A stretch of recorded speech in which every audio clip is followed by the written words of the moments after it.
Hi everybody and welcome to Hygge and Homeschool. My name is Maya and I'm the homeschool mom of a third grader and a toddler. And today I'm going to be talking about a Stone Age unit study that I did primarily with my third grader. My toddler was in it, she did her own thing. I tried to do my unit studies so I have both girls involved, but of course the main lesson was for the third grader. In Denmark we have these incredible museums. I'm trying to think how many, we have a couple, at least that I know of, where you can go and live like the Iron Age or the Stone Age, and you can try to make tools and grind wheat berries and make bread. And I remember visiting one of them as a kid and I loved it so much. So I know I'm gonna bring my daughter there one day, but for now we just did it in our house and had to make way with what we already had. So how I did it was, we have of course had a lot of books we read, and then we tried to implement what we read in the books into making a little Stone Age village for these little mice dolls that we have. And it was so much fun to see my daughter having to take what we read and put it into how would they build, a shelter, what would they eat, how would they make clothes. It wasn't until later that they had needles, that they could really sew. So they had like these things where they made holes and then strung like a tendon from an animal through. And it was just so fun to going from what we read and into building the little Stone Age village. I'm gonna show it right here. So here is our little village, and we made it with clay instead of, since we don't have dirt inside, so we use clay to put sticks together. And then I had these leather patches that's supposed to be animal skin that we put over to make the roof, somewhat waterproof. And my daughter made little jewelries, and she made the clothes for the little Mai-Leg mice. And then we made little miniature pottery and little pretend foods. And this is my daughter. She was more clever than me. She made a little lid, and we made some weapons, different weapons, and these, so they could go and catch the fish over here. We made a little river. We made a fireplace, some other little cups and whatnot. The trees have tilted over. And then I had some arrowheads from like another project that we put in here just for decoration. And then we have the mammoth skeleton. That was from our Ice Age unit study, and my daughter made like this skin for that's here that they're supposed to go over and prepare. And then my toddler wanted to make like some kind of shelter or something with sticks and clay too. So she made this little nature thing here. And then we went to the beach and collected little shells to put in the river.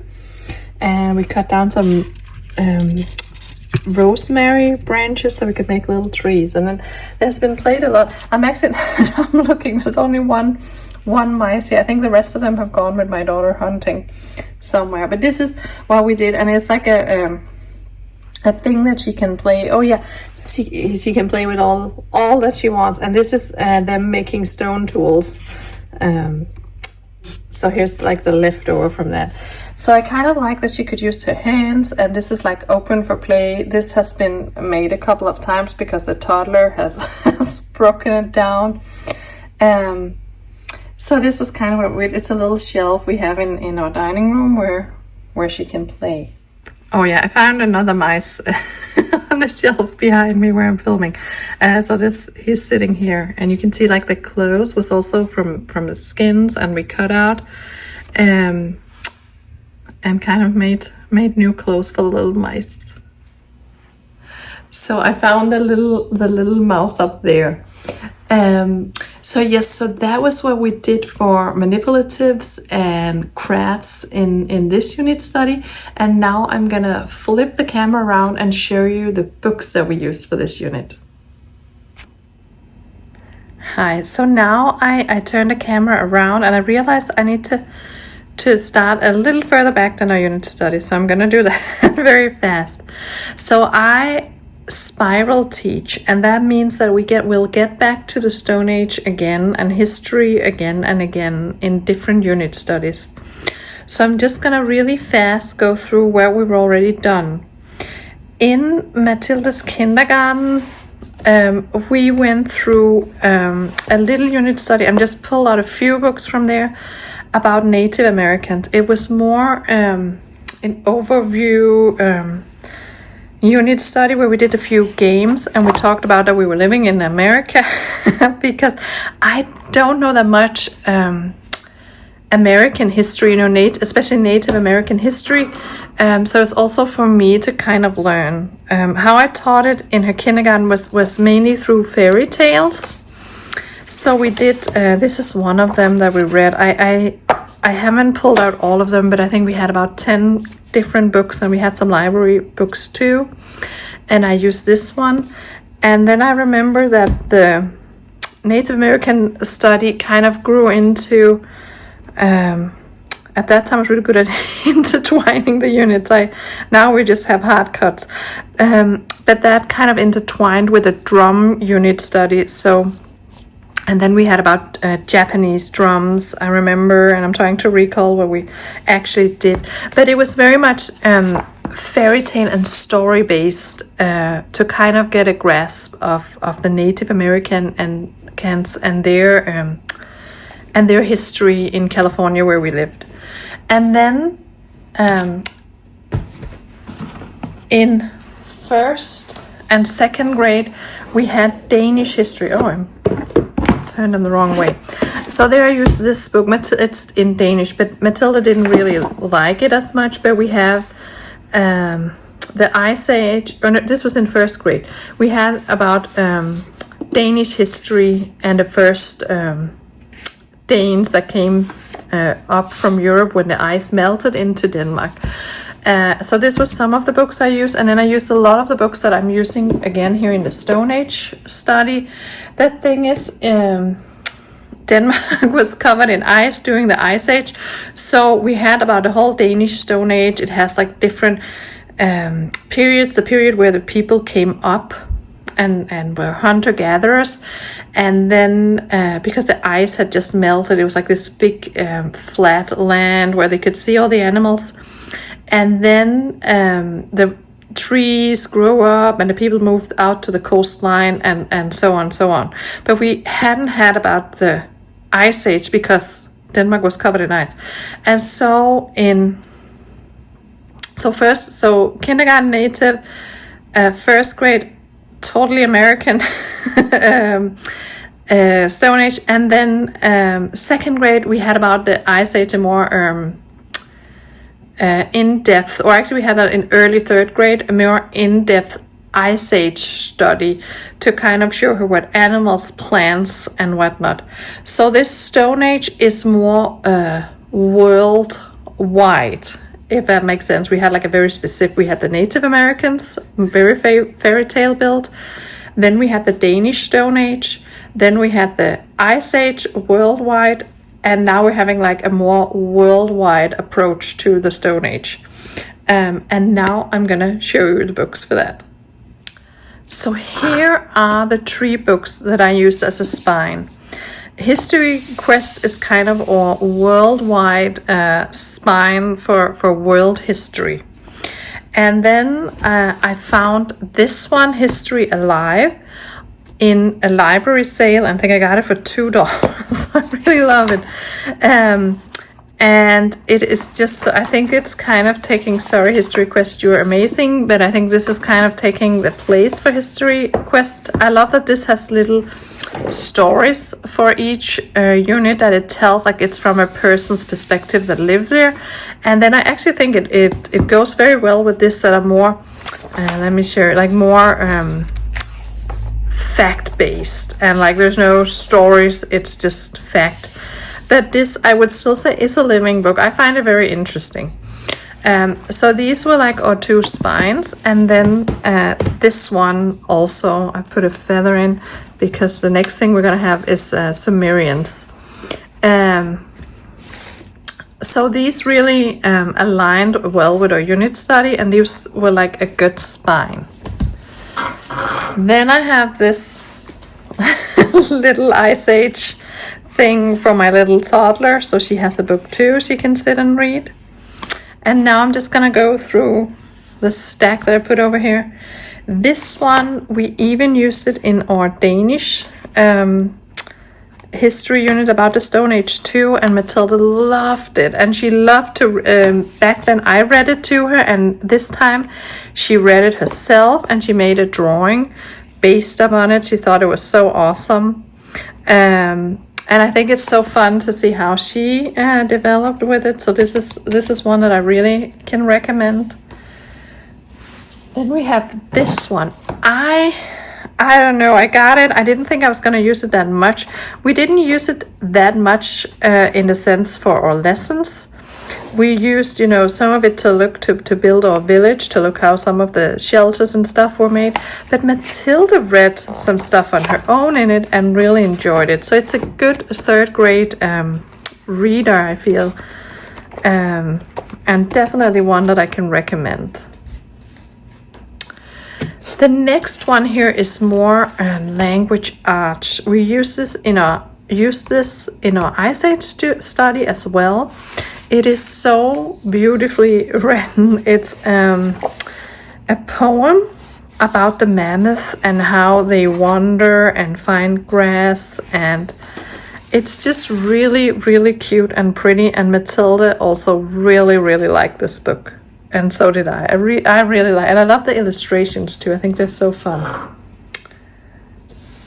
Then we have this one, which I thought we were going to use a ton, and I do really like it.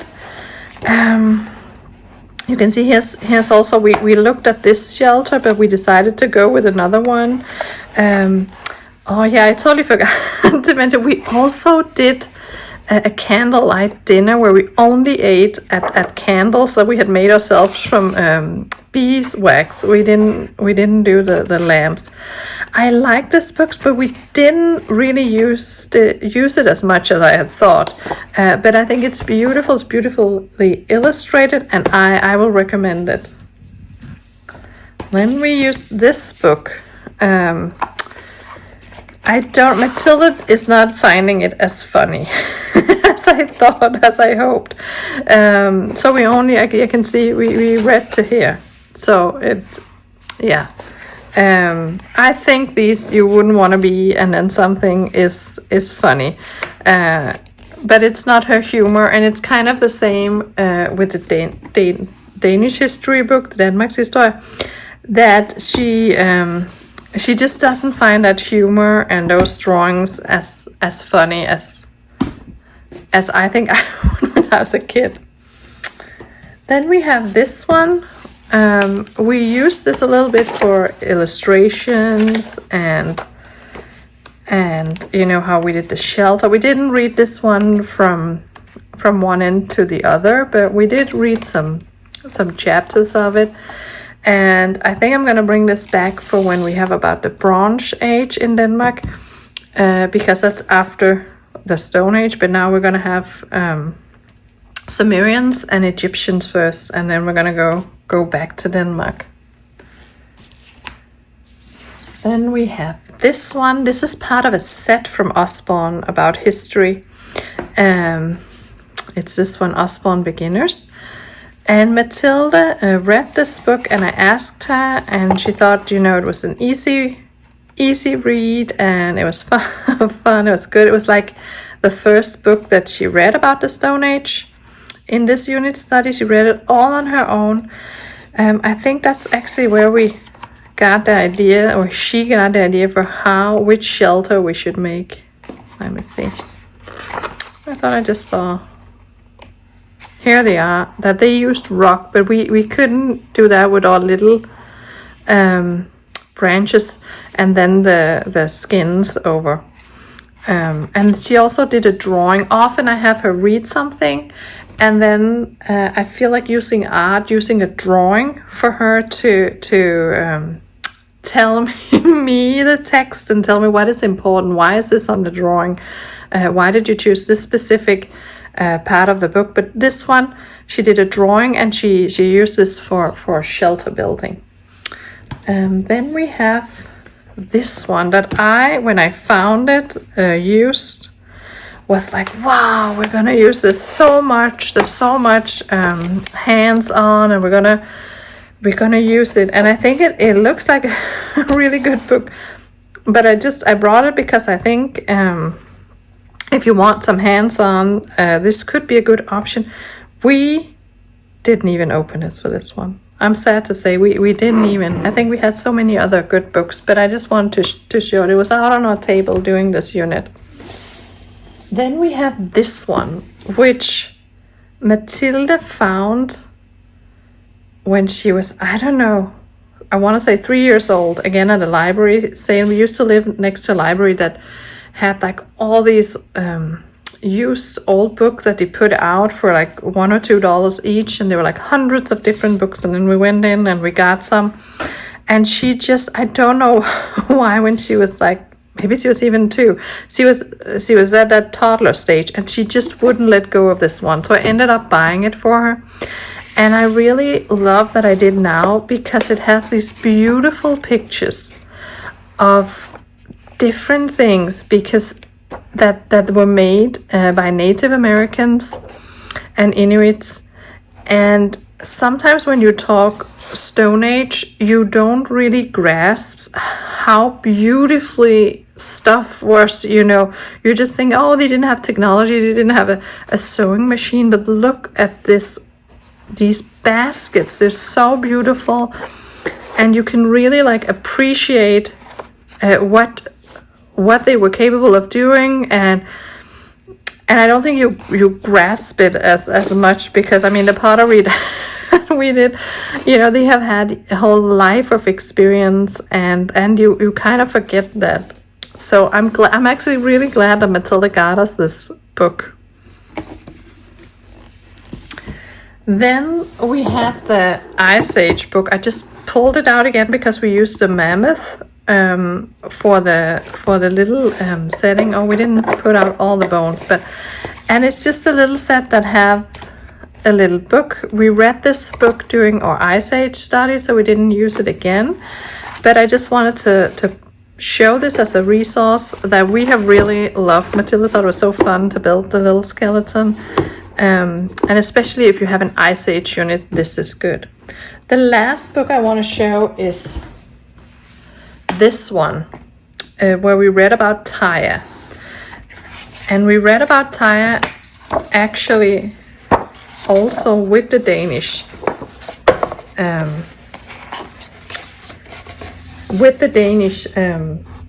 Stone Age unit. And I love this book, because here we can we can read about the next when civilization starts to move into cities. I just love that this gives the kid a perspective of how it was to be a child in different ages, and I think that's such a good resource.